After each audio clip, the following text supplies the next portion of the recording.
లూస్త్రాలో బలహీన పాదములు కల ఒకడుండెను. అతడు పుట్టినది మొదలుకొని కొంచెవాడై ఎన్నడూనూ నడవలేక కూర్చుండి ఉండేవాడు. అతడు పౌలు మాటలాడుట వినెను. పౌలు అతని వైపు తేరి చూచి స్వస్థత పొందుటకు అతనికి విశ్వాసముండెనని గ్రహించి, నీ పాదములు మోపి సరిగా నిలువమని బిగ్గరగా చెప్పినప్పుడు అతడు గంతులు వేసి నడవసాగెను. జన సమూహంలో పౌలు చేసిన దాన్ని చూచి లుకోనియా భాషలో దేవతలు మనుష్య రూపము దాల్చి మన యొద్దకు దిగి వచ్చి ఉన్నారని కేకలు వేసరి. ఇక్కడ బలహీనమైనటువంటి పాదములు కలిగినటువంటి వ్యక్తి అక్కడ ఉన్నట్టుగా మనము చూస్తున్నాము. కుంటివాడతడు. ఇతన్ని ఎప్పుడైతే అపోస్తలుడైన పౌలు చూసి ఉన్నాడో, చూసిన వెంటనే అతనిలో విశ్వాసం ఉన్నదని అతడు కనుగొన్నాడు. ఎప్పుడైతే అతనిలో విశ్వాసం ఉన్నదని కనుగొన్నాడో, అపోస్తలుడైనటువంటి పౌలు వాడితో చెప్తున్నాడు, నీ పాదములు మోపి సరిగా నిలువుమని.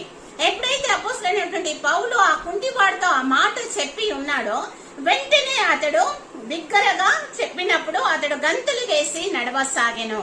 ఆ యొక్క బలహీనమైనటువంటి పాదములు కలిగినటువంటి వ్యక్తిలో విశ్వాసం ఉన్నట్టుగా పౌలు కనుగొన్నాడు. అదే విధంగా నీవు పాదములు మోపి సరిగా నిలువమని అతనితో చెప్పినప్పుడు అతడు లేచి గంతులు వేసి నడవసాగినట్టుగా చూస్తున్నాము. సమూహం అంతా కూడా ఇక పౌలు చేసిన దానిని చూసి దేవతలు మనుష్య రూపంలో మన ఎద్దకు వచ్చి ఉన్నారని వారు ఆలోచించుకొని ఉన్నారంట. అపోస్తుల వలె మనము కూడా నేటి దినములలో పరిచర్య చేయగలుగుతున్నామా? అపోస్తుల పరిచర్యను మనము ముందుకు తీసుకెళ్లాల్సిన బాధ్యత మనందరిలో ఉంది. కుంటివాడే కావచ్చు, బలహీనమైనటువంటి పాదములు కలవాడు. కానీ ఈ కుంటితనం అనేది ఓన్లీ ఆ పాదములే అని మాత్రమే కాదు, మన యొక్క ఆలోచన బట్టి కావచ్చు, మన మనసును బట్టి కావచ్చు, మన నోటి దురుసు వల్ల కావచ్చు. ఎలాంటి కుంటితనం కూడా మనలో ఉన్నప్పటికీ, ఇతరులలో ఉన్నప్పటికీ మనము గ్రహించగలిగినటువంటి విశ్వాసము మనలో ఉండాలి.